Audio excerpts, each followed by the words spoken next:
What if, in the bitter winter of 1854, in the quiet heart of Ohio, a single farmhouse hid both freedom and damnation? What if within its decaying walls the cries of enslaved men and women echoed, not of deliverance, but of betrayal? One night a fire lit the sky, and in its smoke rose whispers of massacre, of bones buried in frozen soil, of secrets the Underground Railroad wished forgotten. In the snowbound dark, the stakes were survival itself, freedom or the grave. And as we tread deeper into this forgotten tale, wander with us through ash, storm, and silence. To those who dare step into the abyss of history, subscribe so you may not wander alone. This channel is a lantern in the night, and without your presence, the light will die. The year was 1854, and Ohio's winter wrapped the land in a silence so heavy it seemed like the earth itself had ceased to breathe. Snow fell in endless veils, burying roads, muffling footsteps, and sealing the countryside in white tombs. But there, on a forgotten lane outside of Oberlin, stood a farmhouse, a crooked structure of weathered oak and stone, sagging beneath its own memories. To the passerby it was a ruin, a place abandoned to frost and decay. Yet within its shuttered windows and beneath its warped beams lived a heartbeat of resistance, a hidden artery of the Underground Railroad. Inside, fugitive souls clung to warmth that barely existed. Their breath rose in pale clouds, their ribs sharp against skin from weeks of flight. A single fire shivered in the hearth, fed not by oak or pine, but by scraps of broken chairs and splintered planks stolen from the walls themselves. The flames seemed to mock their hunger, casting shadows that bent and stretched like dark phantoms across the ceiling. Mothers whispered lullabies to restless children whose eyes, too old for their years, searched the door for deliverance that never came. Each creak of the farmhouse floorboards carried the weight of dread. For beyond the tree line, whispers spoke of men, slave catchers, riders who prowled the frozen fields like wolves, sniffing for footsteps in the snow. The fugitives dared not step outside. Hunger clawed at their bellies. Water turned to ice in their cups. The storm outside was cruel, but the hunters were crueler. Freedom was close, yet every hour survival slipped further into shadow. It was said that this safe house belonged to a man of faith, a farmer with weary eyes who offered his home to those fleeing the whip. His kindness was a brittle shield. For every nail, every board, every crumb of bread risked his life and the lives of all within. He moved like a ghost through the rooms, his silence heavy, his gaze sharp with fear. Sometimes he prayed aloud, words cracking with frost in the air. Other times he simply stood at the window, staring out into the snow, as if expecting a storm not of weather but of men. The night that sealed the house's fate began like any other. The storm thickened, snow clawing at the shutters with skeletal fingers. The fugitives huddled tighter, wrapping themselves in rags and whispers. A child coughed, and the sound was like a knife drawn in silence. The farmer pressed a finger to his lips, his eyes wide. Outside, through the storm, came a faint sound, hooves striking frost-hardened earth, slow, deliberate, drawing closer. The fugitives froze, every muscle stiffened. The fire hissed as if it too knew danger had arrived. The farmhouse, already brittle with fear, became a coffin of soundless breaths. One fugitive clutched a rusted knife, his knuckles bone-white, though he knew steel would not stop fire and guns. Another woman pressed her palm against the floorboards, feeling the vibration of hooves approaching, like drums announcing a funeral. Then it came, the sound that split their world in two. A gunshot, sharp as lightning, cracked through the storm and echoed against the farmhouse walls. The children screamed. The farmer staggered back from the window, his lantern crashing to the floor. The shadows leapt higher as the flames licked upward, and in that instant they knew the safe house was no longer hidden. It had been found, and what approached was not salvation but the beginning of a massacre. The gunshot did not fade. It lingered, rattling in the rafters, clinging to the bones of the fugitives who crouched in terror. The farmhouse shuddered, and the silence that followed was worse than the sound itself. For silence meant waiting, and waiting meant dread. The farmer rushed forward, his hands trembling as he barred the door with a beam of wood so old it cracked under the weight of his fear. His lips moved in prayer, though no words escaped. Above them the storm howled, a chorus of wolves circling their fragile refuge. The fugitives moved like shadows, gathering in the cellar below. A narrow trapdoor creaked open in the floor, its hinges rusted, its edges worn smooth by desperate hands before them. Down they went, one by one, into the earth. Mothers carried their children, pressing faces into their skirts to smother cries. Men slid down the ladder, their eyes wide, hands clenched as if they could wrestle the darkness into safety. The cellar was damp, its air heavy with mold and cold stone. Rats scurried across the dirt floor, their squeals drowned by the sound of boots outside, for above them the hunters had arrived. Their steps echoed like thunder on the wooden boards. Dust rained from the ceiling, sprinkling across the fugitives' heads. Every footfall was a hammer striking the coffin lid of their hiding place. Breath grew shallow, hearts beat loud enough to betray them. The darkness became suffocating, the weight of the house pressing down like a grave. It was then that whispers filled the cellar. Whispers of the routes north, rivers frozen yet passable, barns where food might be found, names of guides who could be trusted. But more haunting were the other whispers, of betrayal of spies, of men who wore kindness like a mask. A woman murmured of a name she had heard, a guide who had sold out another group in Kentucky. A child too young to understand asked why the men above shouted. None answered. The boots grew louder. One slammed against the floorboard above the trapdoor. The fugitives froze, not daring to blink. The sound of metal scraping wood followed, rifle butts probing, men testing. A man in the cellar clamped his hand over his own mouth to stifle a gasp. Another pressed his forehead into the dirt, whispering a prayer that trembled through clenched teeth. Then came a cry, high-pitched, sudden, a child too frightened to contain it. The sound rose like lightning, sharp and thin, piercing the cellar's air. Above, silence struck like a blade. The boots stopped. The men outside the trapdoor stilled, listening. The fugitives felt it, the shift in the air, the knowing that their fragile veil of safety had torn. One of the hunters laughed, low and cruel. The floorboards groaned as he bent down. The trapdoor rattled, the wood straining against the bar that held it shut. Dust poured down. The fugitives clutched one another, bones trembling against bones. The farmer stood above, his hand pressed firm against the door, his body the only shield between the hunters and the souls below. His eyes burned not with courage, but with the desperation of a man caught between salvation and damnation. The trapdoor creaked again. The hunters pulled harder. A nail shrieked loose. The farmer's strength faltered. And then, with a sound like a grave opening, the door began to lift. The trapdoor shuddered as rough hands pried at its edges, but then, just as suddenly, the pressure eased. A command was barked outside, muffled by the walls, and the boots withdrew. The farmer sagged against the door, sweat beading on his brow despite the winter's cold. Yet relief was fleeting. From the cellar, the fugitives could hear it. The slow, deliberate rhythm of hooves striking frozen ground. The riders had come. They moved like phantoms through the storm, their horses cloaked in frost, breath steaming like smoke from hell's own gates. The moonlight, fractured through drifting snow, caught their faces, pale, hollow-eyed men, their mouths set in grim lines. They wore silence like armor, their words unnecessary. Their presence alone spoke of death. The fugitives pressed deeper into the shadows, their ears straining to catch every sound as the farmhouse became encircled by the mounted hunters. Inside, time thickened like syrup. The fugitives' stomachs ached with hunger, their lips split with thirst. Bread had turned to crumbs days ago, water to ice that cracked teeth when bitten. Some chewed on leather scraps torn from shoes, their jaws working in desperation, while others pressed empty hands to their bellies as though that pressure might still the hunger. The storm outside screamed against the shutters, yet within the house, the silence of the riders was worse.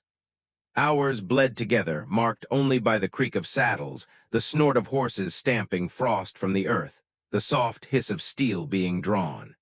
The riders did not rush. They waited, patient as vultures circling carrion. Each heartbeat became unbearable, each minute stretched thin as spider's thread. In the cellar, a woman clutched her son to her chest, rocking him silently while her tears froze on her cheeks. Another man whispered that perhaps escape was still possible, that perhaps the riders had not truly seen them. His words died in the air, unconvincing even to himself. The farmer, pale and trembling, paced the floor above. He muttered prayers, curses, fragments of scripture, his voice breaking under the weight of dread. Every time he approached the window, the riders shifted, as though they could feel his gaze upon them. They made no sound, gave no signal. They simply waited, letting fear rot the hearts of those trapped inside. And then it began. A flicker of orange shimmered against the window glass. At first, the fugitives thought it was the lantern still burning. But then the smell came, smoke, sharp and acrid, seeping through the cracks of the wooden beams. One rider had dismounted, torch in hand. With deliberate calm, he pressed fire against the wall of the farmhouse. Flames licked hungrily at the dry timber, sparks leaping upward into the storm. The riders watched in silence as the fire spread, their eyes unblinking, their faces lit in shifting hues of orange and red. Inside, panic erupted. Children cried, mothers wailed. Men clawed at the walls, desperate to find some hidden way out. The cellar filled with smoke, its tendrils curling around necks like strangling fingers. The fugitives pounded on the trapdoor, begging the farmer for deliverance, but above them he staggered, torn between opening the door to chaos or leaving them to burn.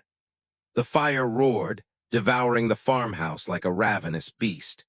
The roof crackled, timbers snapped, ash fell like black snow upon the fugitives' heads.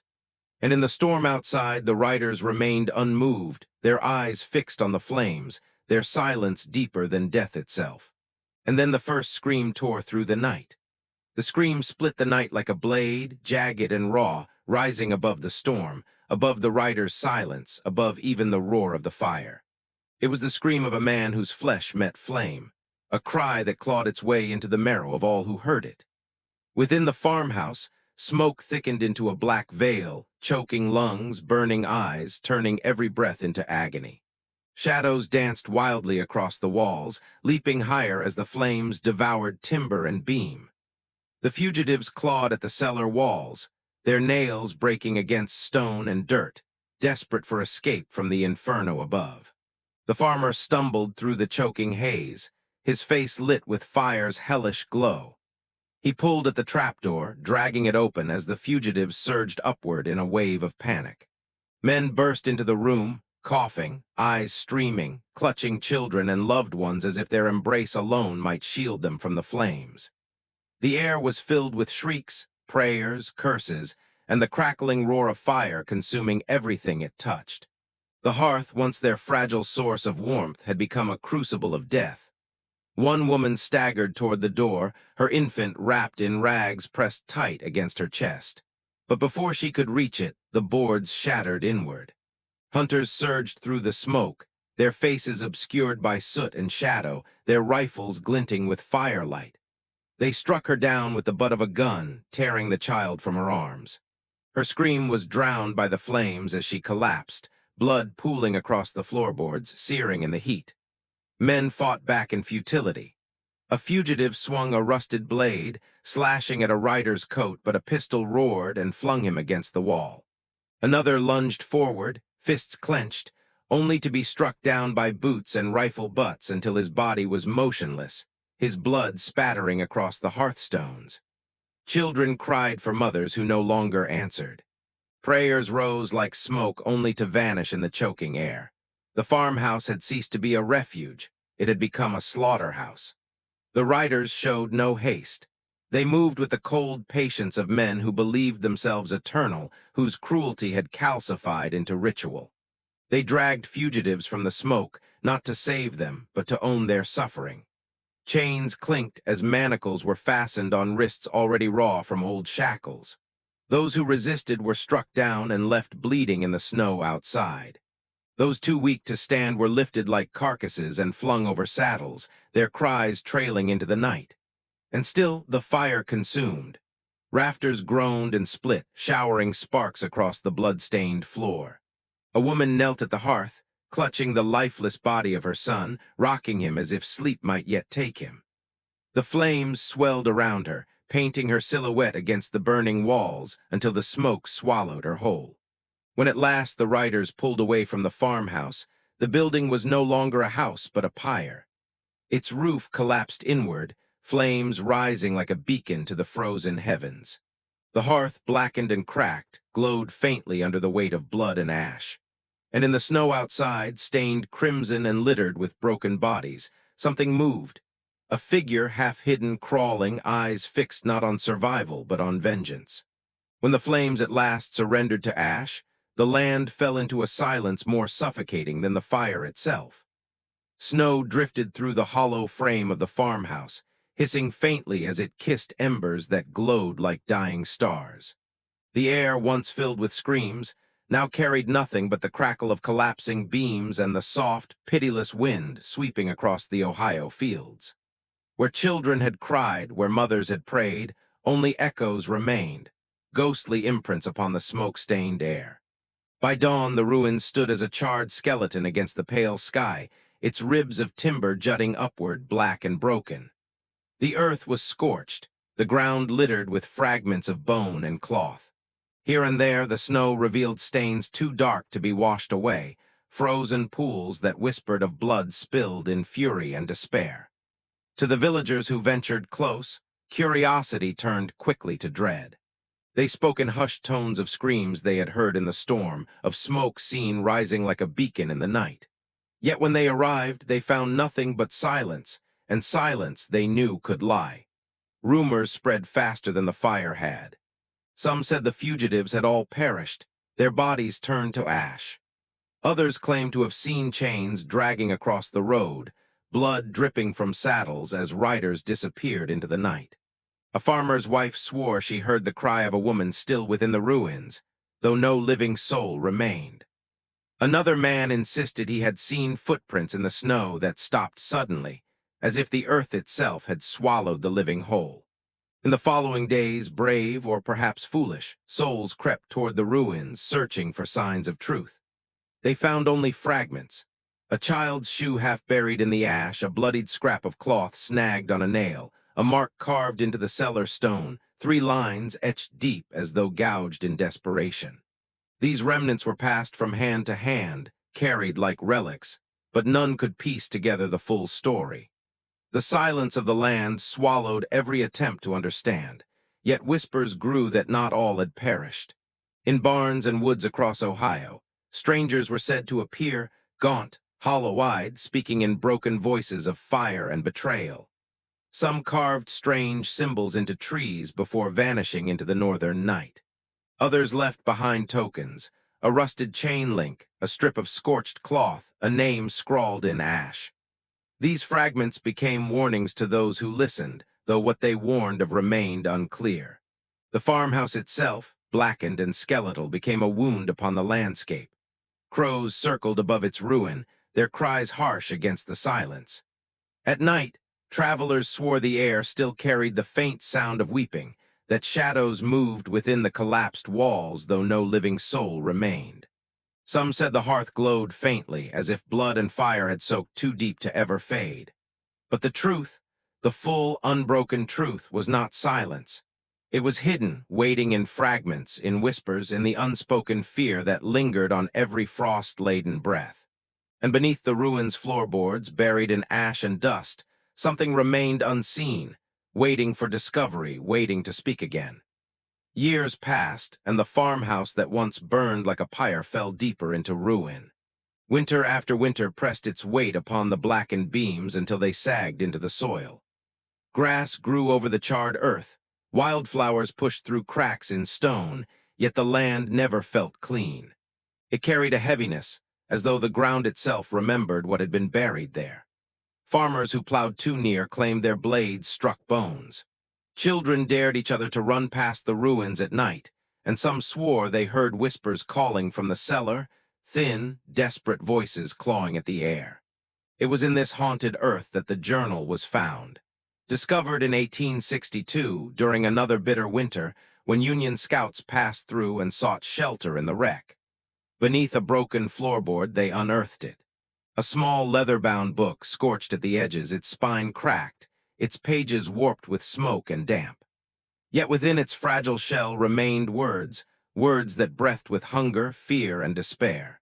The first entries spoke of flight, of crossing rivers under moonlight, of wounds opened by shackles and healed by frost. The writer, though unnamed, was clearly one of the fugitives who had hidden in the farmhouse. His words dripped with exhaustion, but burned with defiance. He wrote of mothers who carried infants with silence tighter than rope, of men who wrapped their arms around children not their own to shield them from cold. He wrote of faith, that fragile ember in the storm, that the North meant freedom if only they could endure. But as the entries grew darker, the tone shifted. He described whispers of betrayal, suspicions that a guide among them had been false. The ink thickened, words slashed into the page with growing fury. He wrote of nights without food, when hunger turned men into shadows of themselves. He wrote of the farmer pacing like a specter, torn between courage and fear, his silence heavier than any chain. He wrote of the boots above the cellar, of dust falling like ash, of the terror that seized every breath when the trapdoor rattled. One entry spoke of a woman who swore she had seen one of their guides speak secretly with riders before the journey began. Her words had been dismissed then, but in the cellar her accusation returned with venom. The writer described her trembling voice, the way her eyes seemed to cut through the darkness, naming the man who had led them there. The journal grew frantic, its sentences clipped, words scrawled in haste. "We are betrayed," one line read, the ink smeared as if written in shaking hands. Then came the final entry. It began with fire. He wrote of smoke curling beneath the door, of children screaming, of men clawing at walls. The handwriting unraveled into jagged streaks, words breaking mid-thought. The last sentence ended with a single fragment. "The man who promised us light has delivered only." The ink trailed off, blotting the page in a black wound, the quill broken against the parchment. The journal ended there, but its silence spoke volumes. Within its pages were names, names of men, women, and children who had perished, etched into history by a hand that did not live to see them remembered. It gave voice to the bones hidden in the earth, a testimony that could not be buried. Yet the journal did more than mourn, it accused. It named the traitor not in ink, but in absence, in the way suspicion dripped between the lines, leaving the reader to see betrayal where the words themselves had gone silent. And as the Union Scouts closed its cover, a cold certainty settled over them. Somewhere the betrayer had lived on, carrying the weight of fire and chains in silence. But silence does not last forever. By the turn of the century, the farmhouse was no more. Time had gnawed its bones away, storms had flattened its charred skeleton, and weeds had swallowed what remained. Yet the land refused to forget. Farmers who plowed its soil unearthed fragments of pottery, scorched nails, and sometimes bones fragile as ash. Each discovery drew whispers back to life, each relic feeding the legend that the massacre had not been a tale, but a truth. Children of the village grew up with the story stitched into their dreams. They were warned never to wander near the ruins after dusk, lest the voices of the lost pull them into the soil. They whispered of ghostly riders who emerged from the fog, their faces hidden, their chains dragging across the snow. Others swore they saw fire flicker in the distance on nights when no storm raged, as though the farmhouse continued to burn eternally, reliving its own death. The land had become a wound that never scarred, its silence as sharp as any scream. But the legend lived not only in whispers. In hidden corners of Ohio, descendants carried the memory like cursed scripture. Grandmothers told their grandchildren of the night of betrayal, of names preserved